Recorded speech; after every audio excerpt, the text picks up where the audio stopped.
दीपेंद्र हुड्डा के इस्तीफे के बाद खाली हुई राज्यसभा की सीट को हासिल करने के लिए बीजेपी में बड़ी मारामारी शुरू हो गई है। बीजेपी के एक दर्जन नेता राज्यसभा में जाने के लिए दिल्ली दरबार में पहुंच गए हैं और अपने आकाओं के पास पहुंचकर वो टिकट हासिल करने के लिए जुगलबंदी में जुट गए हैं। कुलदीप बिश्नोई भी राज्यसभा की टिकट हासिल करने के लिए पूरी कोशिश कर रहे हैं। वो पिछले एक हफ्ते से दिल्ली दरबार में अपने नज़दीकी नेताओं के जरिए पहुंच बनाने की कोशिश कर रहे हैं। टिकट हासिल करने के लिए हर मुमकिन प्रयास कर रहे हैं। उनकी मदद के लिए उनके बेटे विधायक भव्य बिश्नोई भी आदमपुर का दौरा बीच में छोड़कर दिल्ली पहुंच गए हैं। दोनों बाप बेटे जोड़े ये चाहती है कि राज्यसभा की टिकट उन्हें मिल जाए ताकि उनके परिवार का सियासी रसूख फिर से बुलंदी पर पहुंच जाए।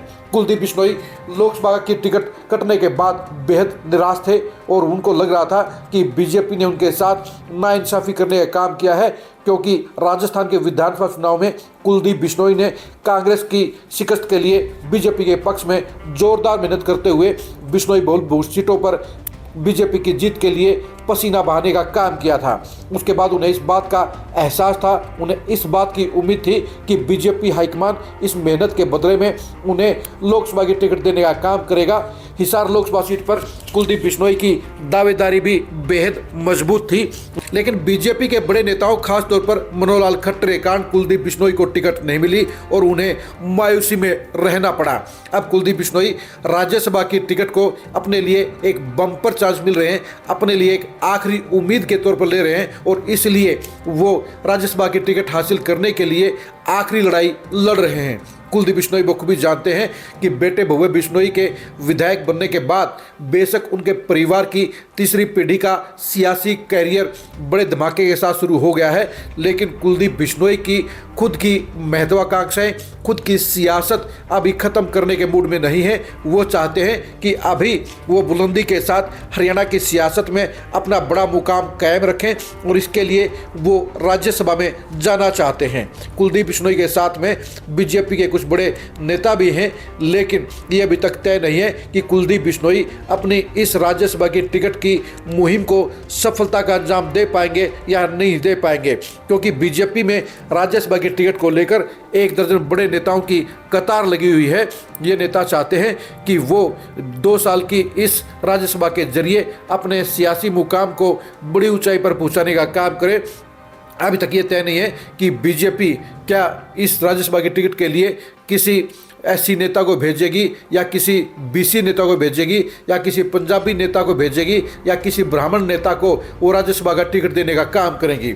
4 महीने के बाद हरियाणा में विधानसभा के चुनाव हैं और तीसरी बार सरकार बनाने के लिए बीजेपी के लिए प्रदेश अध्यक्ष और राज्यसभा का चुनाव 2 ऐसी चीज़ें हैं जिसके जरिए वो बड़े वोट बैंकों को साधने का प्रयास कर सकती है। कुलदीप बिश्नोई के जरिए बीजेपी हरियाणा में भजनलाल के फैले हुए समर्थकों को एकजुट कर सकती है, उन्हें एक्टिव कर सकती है, अपने साथ जोड़ने का काम भी कर सकती है। ये सच्चाई है कि भव्य बिश्नोई को मंत्री नहीं बनाए जाने के चलते और कुलदीप बिश्नोई को लोकसभा की टिकट नहीं मिलने के चलते भजनलाल समर्थकों में निराशा का आलम है।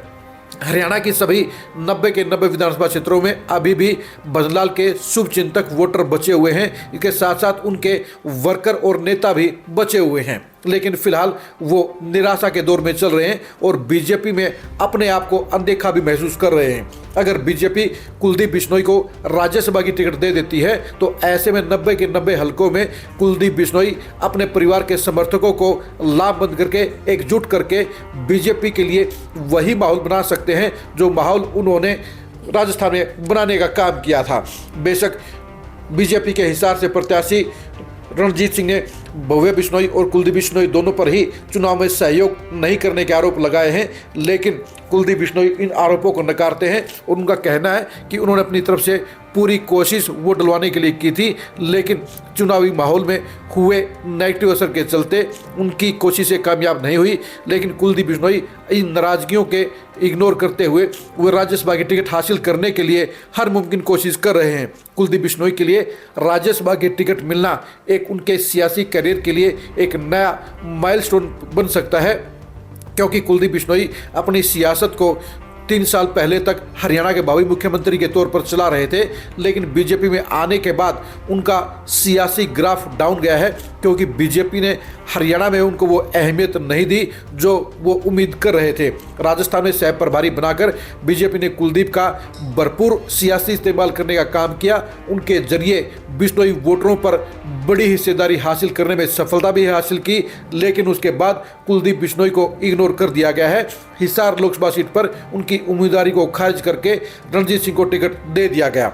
अब कुलदीप बिश्नोई के जरिए बीजेपी हरियाणा में भजनलाल के हजारों समर्थकों को एक्टिव करके अपने लिए 2-4% वोट बैंक में बढ़ोतरी की उम्मीद कर सकती है, कार्रवाई को अंजाम दे सकती है। लेकिन यह भी सच्चाई है कि बीजेपी में कुलदीप बिश्नोई के शुभचिंतकों की ज़्यादा संख्या नहीं है। बीजेपी के हरियाणा के तमाम बड़े नेता भी चाहते हैं कि कुलदीप बिश्नोई को ज़्यादा इंपॉर्टेंस ना मिले, और इसलिए वो उनकी टिकट का विरोध भी कर रहे हैं। जिस तरह से लोकसभा के चुनाव में कुलदीप बिश्नोई की टिकट कटवाने के लिए तमाम बड़े नेता लामबंद हो गए थे, उसी तरह से राज्यसभा की टिकट में भी रोड़ा अटकाने के लिए विरोधी लॉबी एक्टिव हो गई है। अब देखने की बात यह है कि क्या कुलदीप बिश्नोई इस विरोधी लॉबी के अड़ंगे के बावजूद टिकट हासिल करने में सफल हो पाते हैं, या उनके हिस्से में एक बार फिर निराशा आती है।